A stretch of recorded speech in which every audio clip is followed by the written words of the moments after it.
What's going on, guys? Today I'm going to show you the top 5 decks for Midladder and how to use them. These decks will carry you all the way up to 9,000 trophies, and they're also viable on the Path of Legends, so feel free to use them wherever you want. I'm going to show you exactly what you need to know to get started with each of these decks, but you are going to need to put in the work and practice with each of these decks in order to see results, but I guarantee you there will be results.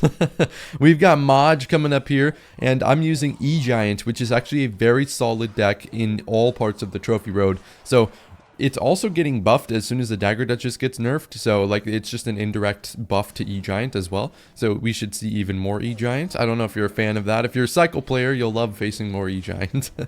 But this deck is very passive aggressive. It's really weird. I'm being aggressive here because he did commit a ton of elixir, but usually what you want to do with this deck is, oh god, there's a Mega Knight. Well, typical Mega Knight users, there's a lot of them, so I'm not very surprised, and you probably aren't either. But yeah, I mean, this deck is very passive aggressive. What you're gonna do most of the time is play very good defense with all of your cards. You have Cannon, you have Phoenix, you have Bowler, but mainly the Knight, the Phoenix, and the Bowler, you're going to be playing defense with them, obviously, and you're going to turn those pushes into counter pushes. E-Giant is not really a beatdown deck. It feels like a beatdown deck, but it doesn't play like one. Basically, when you have a beatdown deck, it's like you're building up pushes in the back, but with E-Giant, you kind of defend, and then you slap an E-Giant in front of your push, or you slap an Evo Knight in front of your push. It's not really a beatdown deck in a lot of matchups, so you don't want to play it like one. If you have a good opening, like maybe we'll have a good opening this game, then you can go ahead and start an E-Giant in the back and try and push through, but oftentimes that won't work, and if it doesn't work, then you can just make sure you're playing good defense, because you're going to take barely any damage at all when you're playing this deck, guys. So he doesn't look like he's going to pressure me with anything, so we'll just start up an E-Giant in the back, and we don't have to overcommit to defending this E-Giant or keeping him alive, really, because he's mainly just the first initial tank. We want to kind of get stuff out of our opponents. There's the prediction on the Magic Archer, and he does actually push the big girth and tonnage of the Mega Knight pushes the Magic Archer into my Knight, which I'm down for. So as you can see, this first E-Giant is very damaged, and now comes the second one. And this is where we kind of really punish our opponents. Obviously, LeBron is doing some big damage on the tower there, but as you can see, we had defensive troops left over. We had the Evo Bomber, the Phoenix, and the Knight, and those kind of like helped us start up an E-Giant push, and we didn't need to push. We just needed to slap a 7 elixir card in front of that. And so this deck, always focus on defense, spend your entire game trying to play defense, and then slap E-Giants and save your Tornado for offense. Slap your E-Giants in front of your counter push, and just go ahead and feast. Next up, we've got Logbait, which is a very powerful deck on all parts of ladder, once again specializing in mid ladder. Basically, the defense with Logbait is going to go very hard. You have iTower or Tesla, whichever one you want. If you have Evo Tesla, I would highly recommend using it because it is very helpful. It is very, very helpful. Like, I can't understate that. It is probably the best Evo in the game, so I definitely recommend using it over the iTower, at least in this current meta. We're rocketing this. This is a clone, isn't it? Yeah, okay. You don't see Giant Skelly Drags Bats unless there's a clone coming in. I'm sorry. Like, you just don't see it. We're going to go with Princess the Bridge early and often. It's free damage. Don't say no to Princess the Bridge, especially in this meta, because Goblin Barrel doesn't get very much damage against the Dagger Duchess, so you want to be able to get some sort of damage, and we get one hit. Yay. But don't rely too heavily on your Goblin Barrels. If they're not working out and your opponent has good counters, you can just stop throwing them. Like, you can rocket cycle your opponents later on in the game. This is also kind of a mix of the last deck, honestly, because there's shades of let's just play defense the whole game and chuck rockets at my opponent's tower. So it is a bit boring, I would say.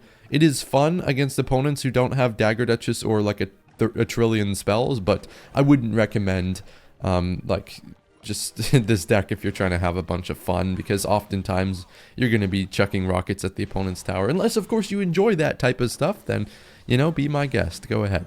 And he's got a Skelly Barrel, so I expect another clone here. And E-Spirit should do a lot of work. We got to use the Knight to tank for these few Skelly Dragons and the Skellies.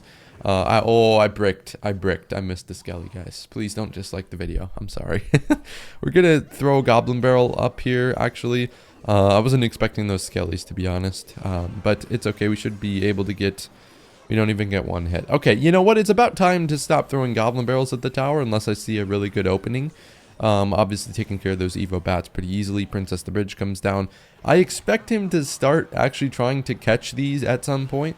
Or just E-Spirit to just buy me a little bit more time. This should give me an extra hit. Oh, I forget he one-taps Princess. Okay. So we'll just go Goblin Gang over here, drag everything to the Tesla so that the Tesla death spawn does hit everything. And it should wipe out the clone there, so that's really nice too. We're gonna get a, we're gonna get bombarded. I'm just getting chipped down by Skelly Barrel impact dam. Oh, bro, my master baiting gameplay is not... It's not showing up today right now. It's okay though. All we have to do is just lock in on defense, start throwing some rockets at our opponents, and we should be good. So we're never going to go Goblin Barrel again. Maybe once or twice if I find an opening, if he like uses as a spell or something, or I see his Mother Witch out or he uses a Tornado. But look, that was pretty clean defense, and we're going to get a Princess the Bridge, and now he does start catching them. So that's good. We're going to go Evo Tesla up here, and we actually hit Evo Skellies, which is really nice. Goblin Barrel, because the Dagger Duchess is depleted, we should be able to get like one hit. All right, so that's... I'll take that, right? I'll take that. I mean, that's one hit from the barrel. We usually don't get one hit, so I'll take that any day. We'll go Knight here, and then I think he was expecting Princess the Bridge. So you want to switch up the Princesses the Bridge, obviously, because they're kind of easy to predict once you start getting enough flow, and your opponent starts realizing, hey, he's going to go Princess the Bridge every time. So we're going to go Log here, and we should keep this Tesla alive for the time being to wrap up this. Now we can go with the Goblin Barrel here. This should be a little bit of damage. Let's see what he plays. He goes Evo Bats, and that won't be any damage. Great. But we forced out the bats again, so I'm not complaining. I'm definitely probably gonna go. Okay, great. The princess is just carrying us right now. I don't know why you'd go clone into a princess, but is it okay if I go 3 princesses at the bridge here just to troll or what? Oh, I should have waited till he had Tornado. Oh my god, that way. How much damage did we prediction rocket? How much damage did we just do with that princess, bro? Or those princesses? I don't think I touched his tower the entire game, and now he's at 1799. Okay, but that's the cost of a chicken Alfredo meal at Applebee's, isn't it? I might go later. I might go tomorrow, honestly. For Father's Day, should we go to... Oh my god, Applebee's is heat, bro. Sorry, I'm just getting hyped thinking about it, yo. The princesses are very nice, and they help us deal with clone, and they help us deal with all types of swarm. So make sure, a big tip, if you're new to log bait, try and go with your princesses in the opposite lane. I'm aware that this one isn't, but try and go with your princesses in the opposite lane so it's a bit harder for your opponents to kill them. But just like that, that's a pretty good win with log bait against a tough matchup, because it was a lot of offense to deal with there, but we got the win. We've got Lunchbox here, and he's going to face the wrath of Hog Earthquake, which you have definitely seen before and probably raged against before. But if you can't beat him, join him, because this deck is outstanding. And it looks like we could have a mirror matchup here, which is pretty interesting. Honestly, it's a pretty popular deck, so that wouldn't be... All right, we're not having a mirror matchup. All right, so we're going to activate King Tower with that Knight real quick and just go Tesla up here. We should be able to Ice Spirit log this Firecracker so that she doesn't get any extra damage. And, oh, I gave up like 100 damage. Oh, no.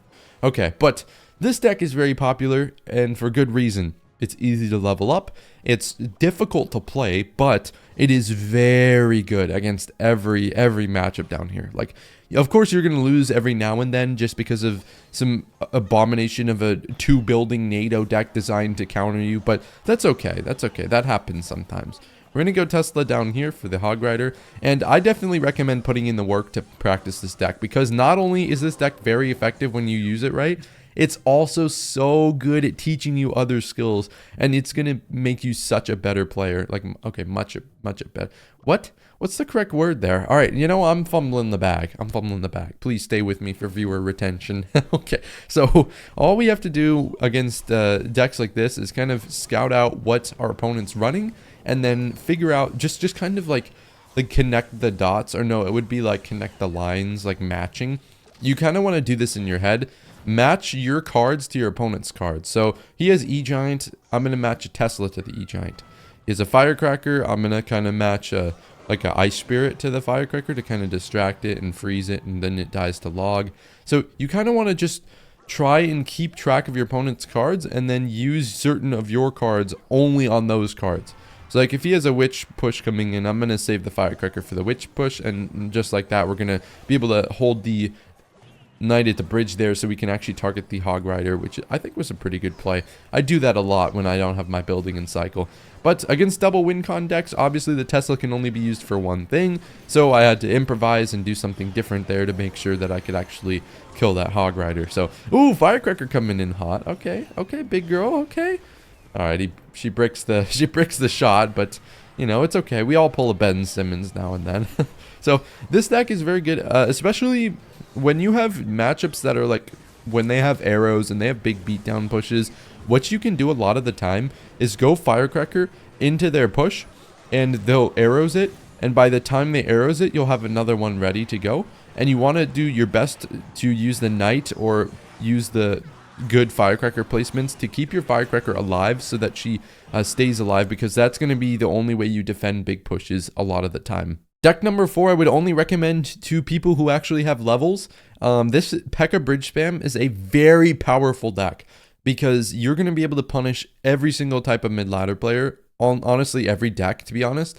It is a very worthwhile deck to learn because it's probably the like highest skill deck in this entire video, but at the same time you are going to gain so much from the stuff you learn from this deck. Elixir counting, elixir tracking, when to punish, everything is going to help you be a way better player with this deck. And also, it's pretty hard to level, so that's why I'd recommend you, unless you do have levels or you're willing to level up this deck, this is the current best variant. The variants change a lot, so unless, like I said, unless you do have legendary wildcards to spend, I would advise, like, I wouldn't advise against playing it.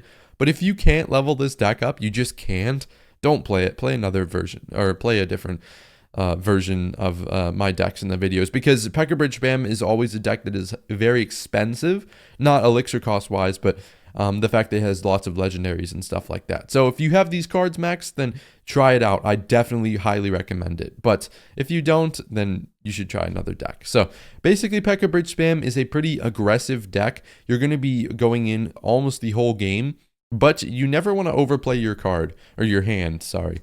You're always going to want to be a little bit patient and passive, and obviously that's not a good example with me going Mother Witch the bridge, but it's okay because with Dagger Duchess we do have the ability to overspend a little bit. So there we go, we're going to wrap all that up, and basically what happens with this deck is we kind of bait our opponent into going in too heavily on offense, and then we turn around and punish them very hard. So it's like the E-Giant deck at the beginning, where basically, I like how we've done a bunch of like nothing in this game. We've been playing cards for 2 minutes, and nobody's got any damage. Okay, so here is what we mean. So basically, we can just get away with voiding. That's a very aggressive overcommit with the wizard that's going to die to the P.E.K.K.A. And so we realize that, and now we're going to turn this into a double lane counter push, which is something that we can always do with this deck regardless of the matchup. And so we're going to go in, look, he has to spend 7 elixir or 6 elixir and an evo on the right lane,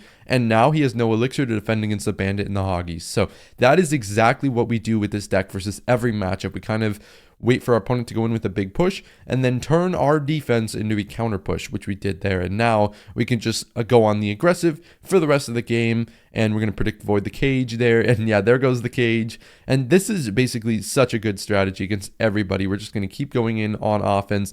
He does not have anything for the wizard, and the wizard will finish him off. GG's. There we go. Big win against whatever you call this deck. Last but not least, I've got Lava Loon here, and you might not think, if you've played Lava Loon in mid-ladder, you might not think it's a good mid-ladder deck, but as somebody who beats every single mid-ladder matchup, I can tell you, I can assure you it is.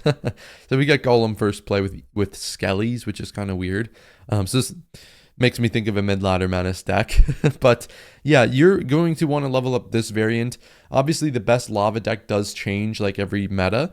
So you're going to have to level up a few extra cards, probably like 5 or 6 extra cards in order to change which deck is good in the meta. But as far as Path of Legends and 9,000 trophies go, like all the way to 9,000 trophies, you're going to be able to use this variant and beat pretty much anybody in the game. So Skeleton Dragons, thank you for splashing, my friends. We took like 1,000 extra damage because of maybe more because you guys didn't splash. So that kind of sucks. But this deck is great because you are never out of the game. You are absolutely never out of the game unless you're down like 2 towers, and then you're probably out of the game. But in every other circumstance, you're still in the game, and you should be fine with being able to make a big comeback. And so there we get a good balloon hit.